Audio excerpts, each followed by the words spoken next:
economically in relationship with the price of the kerosene? Okay. Is the oil price economically in relationship with the US dollar?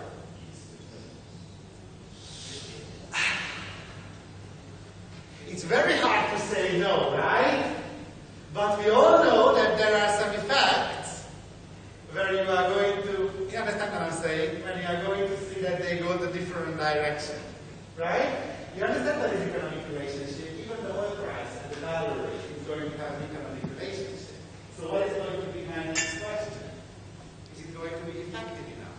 So right now, I don't need to prove the 80-125, I just need to prove that there is a strong economic relationship. Actually, the oil price and the US dollar will fail. They tried it. They actually made the investigation, and statistically it was proven that although they have an economic relationship, it is never going to be what? Effective. Therefore, we kind of like cannot use that. Hold on for a second. Is there an economic relationship between the number of sunny hours and the revenue of the airplane company? Sunny hours. With the revenue of the airplane company. Sunny hours. Sunny hours. Where the sun is shining, right? This is what I meant, yeah, tourism. See that? Thank you. This is what I was looking for. Could be. Okay? The economic relation must be firm. Alright? And actually there is none. No. It must be firm and not just incidental and not just accidental. Okay? Although it looks logical that they actually should go together. Why aren't they going together? Because most of the air travel is not the tourism type. Okay? I mean, there are some times when you're actually going to travel out. I mean, for work-related purposes, right? You know, in the Middle East, don't try the sunny hour because you just have sunny hour, nothing else. Okay? Now, also, what you need to understand, so there must be an economical relationship. The next one, does the fact of the credit risk dominate the fair value changes? Okay, I don't want you to know all the details because you are not doing, a lot of you are not doing hedge accounting. Actually, none of you, because nobody volunteered. But what you need to understand, that there is one thing that cannot be the only reason for hedging, is the credit risk. Okay? If only the credit risk is the relation between the two, that is not going to be good for the hedges. Alright? That's not going to be good for the hedges. Basically, that's something that they took out because it's basically possible to match. Right? This is going to get into ineffectiveness. Alright, and now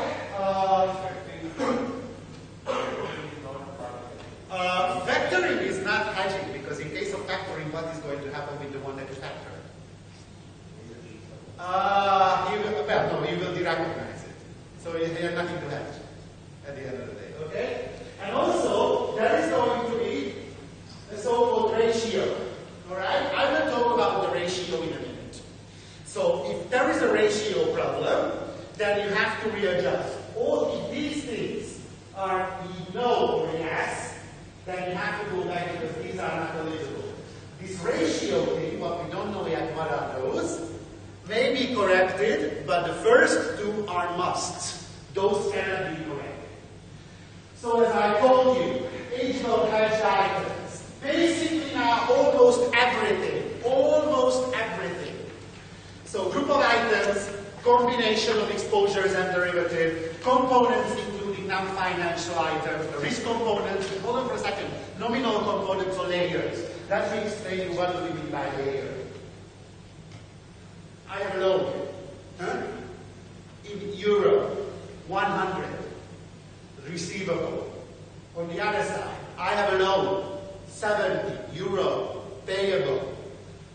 What is the natural hedge? The 70, 70. What is, I'm exposed to the 30, right? Can I make a derivative only on the 30?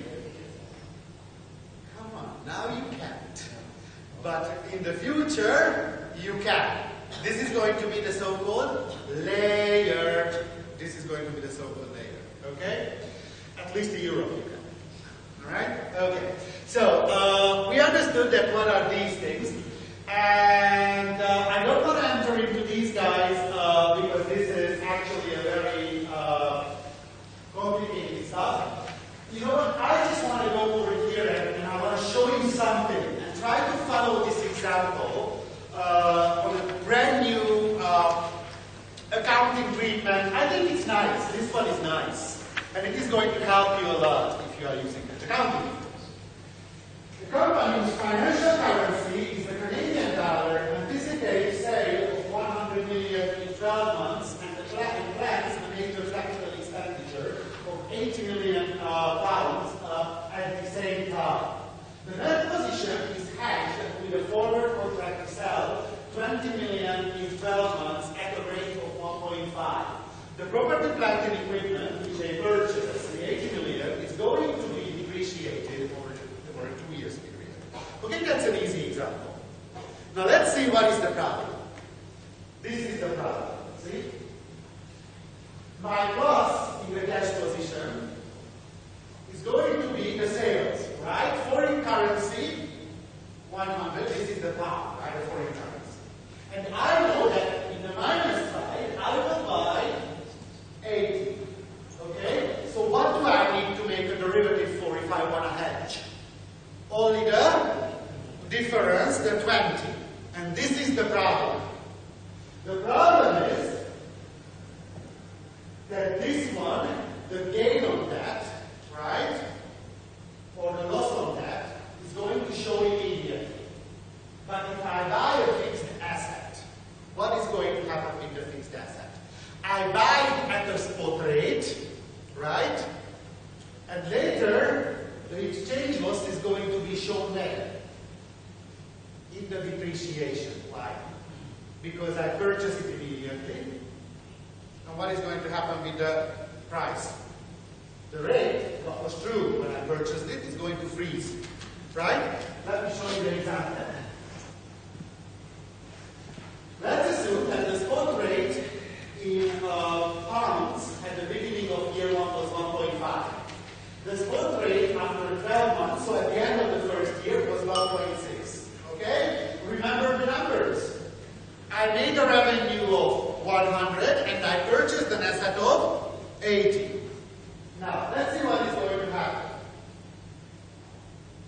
I know that the revenue from the sale was 160. Why? Because I made the sale at the end of the year 160.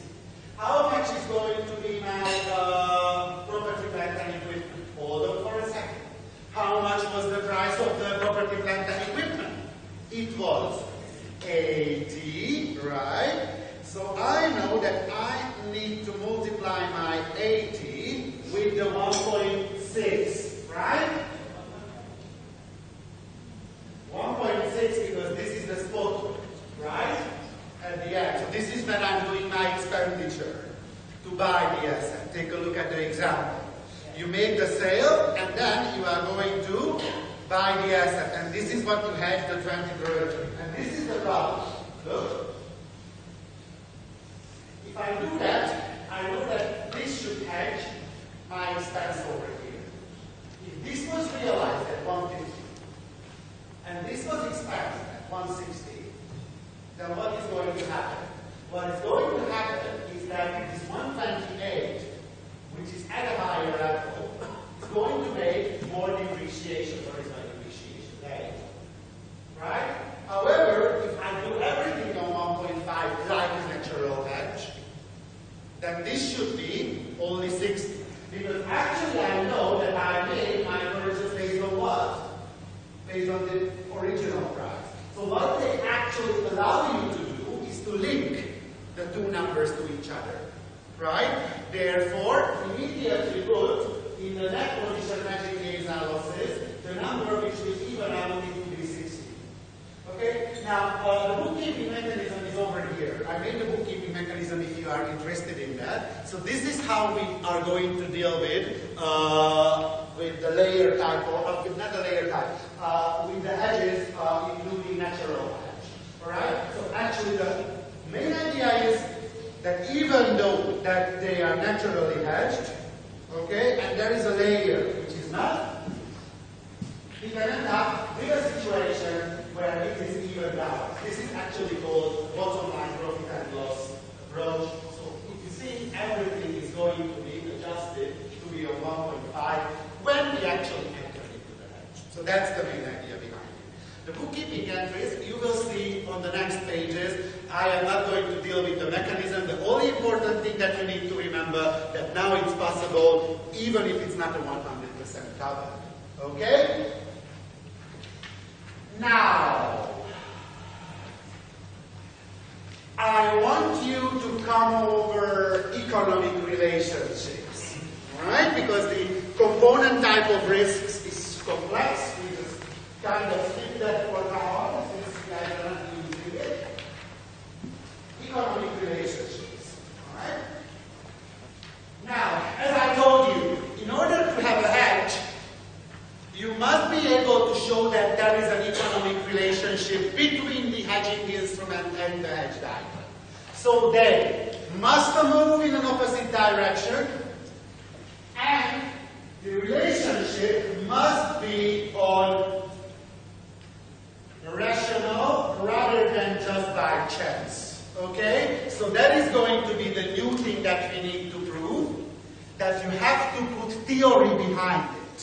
You have to put theory behind it. Okay? So basically this is something what is now going to tell me when a hedge is effective. So if I have this economic active relationship. Now, economic relationship requires causality and not only the correlation. And what you need to understand that usually this is going to be a qualitative assessment and not a quantitative. Okay? However, of course, we are going to do the quantitative as well. Now, effectivity. Effectivity means that if this moves up by 1, this should move down by around 1 and vice versa. Regarding the effectivity, these things need to be taken into consideration. However, IFRS 9 will not give you detailed explanation how to do that, except for one of them. Take a look at this, please. Okay? I know it's a mean example, and it's a mean diagram. But it's still in the mnemonic, so we can digest. Here we have the so-called Brent crude oil. And here we have the West Texas Intermediate oil. Right?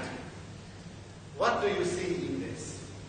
You know, if the price of one of them is this much, then the price of the other one is going to be this much.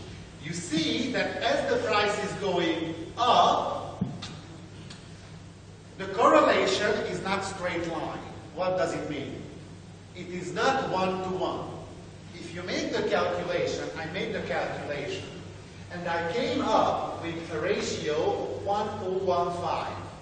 So basically it's the multiplication ratio is going to be bigger than 1. What does this going to mean? So if you want to hedge 100, or one of them, you need to do what with the other? You need to take a little bit more of the other. Why? Because otherwise, they are not going to match in movements. That is what we call ratio. Now hold on for a second. Can this ratio change in the future? Yes. Now that's the only one, what you can correct.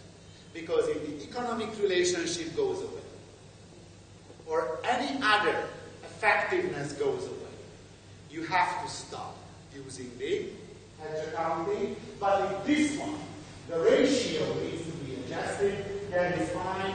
And this one we are going to call, this guy we are going to call rebalancing. Okay? This is going to be called rebalancing. So, okay.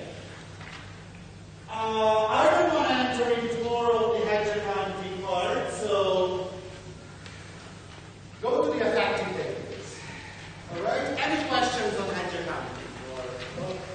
Huh? Any questions? No? Don't. What is the question? Okay.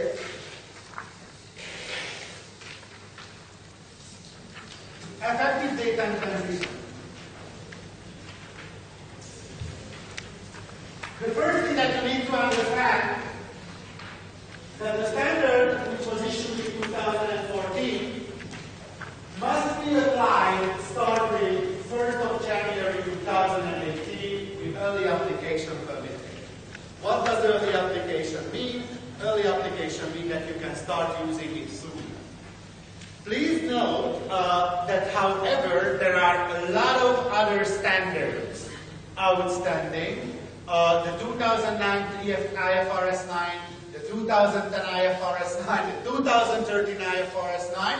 So basically it means that currently we are in a situation that around 4 different types of IFRS 9s are available.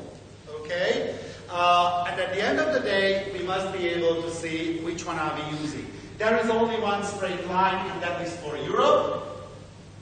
You have to transit on the 1st of January 2018 using, if you were using IAS 39, then it's an easy thing. Can you switch from here? Yes, you can switch from here as well. However, what you need to remember, if you are using IAS 39, you can switch over here only if you do it before the 1st of February. I don't know what is going on in this part of the world. I guess you guys are already using the IFRS 9 rules and not using IAS 39 like us. Therefore, for you it's going to be a lot easier to change. However, please note that if you want to use the earlier versions of IFRS 9, you have to start using it before the 1st of February 2015, so that's pretty close. Now, retrospective application. That's needed, but there is not going to be a restatement with IFRS. Okay? Honestly, IFRS 9, and then ending IFRS 9, don't worry now. Okay, now comes the easier part, as I promised. Honestly, IFRS 9 was redesigned in many ways. First of all, classification. What was the new thing? The debt instruments within OCI. What's the second thing that was redesigned? This hedge accounting and also the expected credit loss. Expected credit loss, what we have studied yesterday. What was the main feature of expected credit losses? We stopped using the objective evidence type of thing, but what we are going to do is the so-called 3 stages or 3 bucket method. Then first we use the 12 months, and then we are going to use the lifetime, right? You remember yesterday we went over that in details. I just have one thing for you, because one of your colleagues, he's not here today. He asked me that and he actually was right. How stupid is that if you are buying the BBB plus bond, which has probability of default of 0.015%, right, of failure, and you're still going to record the day 0 loss on it. And what I answered is yes, that's correct. You are still going to record a day 0 loss on it. And why would I do that? Actually, it's very easy. I didn't say it yesterday because I was not sure. I didn't remember precisely if it was written or it was only it was only planned to be written in the standard. But now I checked during the night, and it is written in the standard. For expected credit losses, no matter how small the probability of the default, you still need to allow for it. No exceptions. So even the best things, even the best papers are going to have an expected credit loss at the very first second. Yes, even them. Yes, even them are going to have. What is the reason for that? Well, I have only one explanation. They want to create a cushion. You understand what I'm saying? So they just want to create a place where you can still have losses and not overstating your profit. I'm not saying it's going to be easy, but I'm saying that we are done with IFRS. Now you can start celebrating. That was the hardest part. The next thing that we are going to deal with, I think it's pretty ridiculous by now. It's going to be leases. And the reason I am saying it's going to be actually the lease second one backwards, okay? It's 85, page 85.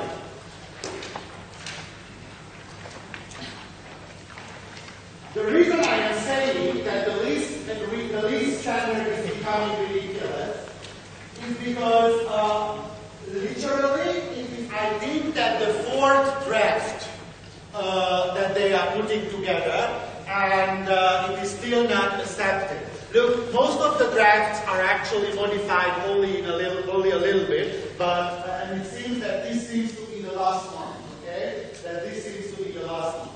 What we are going to start with is the overview. Now, what is this? As I told you, there are already at least 4 steps. Actually, I have here 3. The first exposure draft came out in 2010, almost 4 years ago.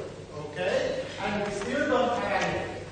Then, between 2011 and 2013, we had several major modifications. And now they are out with they call it second exposure draft. Well, I would call it 5th or 4th, right? Because we had a lot of changes in them. Now, what you have to understand that the effective date is not yet determined. So therefore, what we are going to read, what we are going to talk over here, is going to be the current status. And why am I doing that? Because it seems that some parts of the standards are already close to final. What do I mean by close to final? They don't reopen it. This means that they most probably are going to stay like this. And if this is true, then the standard is going to basically bring us a brand new way of treating leases. Okay? Well, brand new. You will see that basically every lease is going to be on your balance sheet. Okay? Which means that every single number of yours is going to be affected. Alright? I mean the profit number, I mean the asset number, I mean every number. Okay? Now, well, the lease classification will determine how to recognize lease revenue and lease expenses. Now, for lessees, the recognition of lease related to assets and liabilities and changes to system and timing of lease expenses will have a significant financial effect. Just to name a few, your EBITDA will change significantly. Your balance sheet total and your asset number is going to change significantly. Look over here. Some debt covenants are also going to change rapidly and also going to change extremely. Now, in order to understand what are the changes, let's see how did they change the standard. Now, the first thing, what is the definition of the lease? The definition of the lease can be said as follows. The contract, so this is the lease, the contract that conveys the right to use an asset, okay, this is what we are going to call the underlying asset, for a period of time in exchange for consideration. Now, in order to have a lease, it needs to be identified asset. So a lease requires that you must say which asset you are leasing. Okay, that's easy. The other one is going to be the right to control the asset. So you have to end up with the control over the asset. So that is going to be the other one. What is control? Ability to direct its use and derive benefits from its use. A small change, okay, it's not actually a big one. You have the slide with me, so this one is coming for you guys immediately after the so we have to go back on this because I mixed up accidentally these two slides. Investment property. Okay, that changed a bit. Look, leases of investment property are included in the scope. If the lessee uses the fair value model under IAS 40, then the right of use asset must be accounted for fair value. Okay. What does this mean? If I'm a lessee, okay, and I am leasing a building, then I will have to show it in my balance sheet as right of use asset using the fair value. Even if I'm only having a building what I am renting for 20 years and not like the whole economic life? Yes, even that. Okay? So that's a small change. That's nothing important. It is actually what we had previously, but now there is no choice. And now let's see the definition of the lease. Okay? I told you that in order to achieve a lease situation, you need to show two things. Defined asset and also control. Now let's go and let's see this scenario. The scenario is going to be the following. The customer contracts to use a specified capacity of data transmission in a fiber optic cable that is comprised of 20 fibers. You understand what I'm saying? So basically you rent a fiber cable, and the fiber cable is going to transfer your data. It has 20 little pieces in it. Now there are two scenarios. Scenario number one. Contract identifies 3 fibers in a cable that are dedicated only to the customer's data. You understand what I'm saying? So basically this is what we call a rented cable, right? Where we actually, only we are allowed to go there and send data. Who is going to do these kind of deals? Who is doing these kind of deals? Well, of course it's all going to be telecom, but who is going to rent a specified cable? Why would you do that? A telecommunication company would do that, but that is too little for that. 3 fibers is nothing for that. Oh, if the data what travels is sensitive. Why? Because then you don't want anybody else to have access to your physical assets. Right? Now let's see the other one. Supplier may use any of the 20 fiber to transmit any of its customer's data, including the customer at all. Hold on for a second. Now this is going to be a lease. Why? Because in order to have a lease, you need to have a specified, identified asset. The second one is not going to be a lease. Why isn't it going to be a lease? Because there is no specified asset. There is no specified asset. So you're physically not able to identify which is yours. Okay? Now, so that's the first thing that you need to understand. So you need to tell exactly which asset are you buying.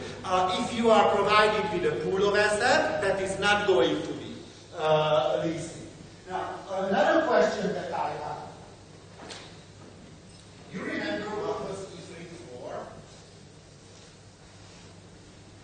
What is IFRIC 4? IFRIC 4 is basically, in relation with the lease, these are the so-called right of use, the indefeasible right of use of assets. So it may happen that I did not enter into a lease contract with the other party, but at the end of the day, I'm still doing that. I'm using all of his or her resources, right?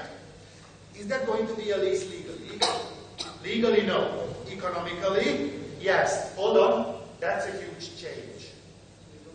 It's not going to be a lease from now on unless the assets are specified, identified. When? In the contract. So if the assets are going to change around in the pool, that's not going to be a lease anymore. All right? But even if there's no other way in which it has to be specified. Has to be specified. So look, the same thing. There is no other way. I mean, what if you buy 17 out of the 20 fibers? If it is not identified, it's not a lease. So basically, the importance of IFRIC 4 just goes away. It is going to be built in to the standard, like this. The asset must be specified. However, there is one thing what is not clear yet. And I did not want to mention this, but since you asked, I have to. I will not give you a final answer because we still don't have it. What is going to happen if you say that all the assets of the company is going to be used by you? Is it going to be a lease or not? Do you have identified assets? 25 is you're using all 20. I'm not saying all the assets which you currently have, but all the assets of the company whenever I'm looking at. So you know what is going to happen? It keeps changing. So there is not going to be a lease, but it's going to be a consolidation issue. Okay? So in this case, at the end of the day, it's not going to be a lease, after all, but it's going to be what? Control. Because I'm the one who is able to use all the assets all the time. So actually it will shift to where? To consolidation. So what we're saying is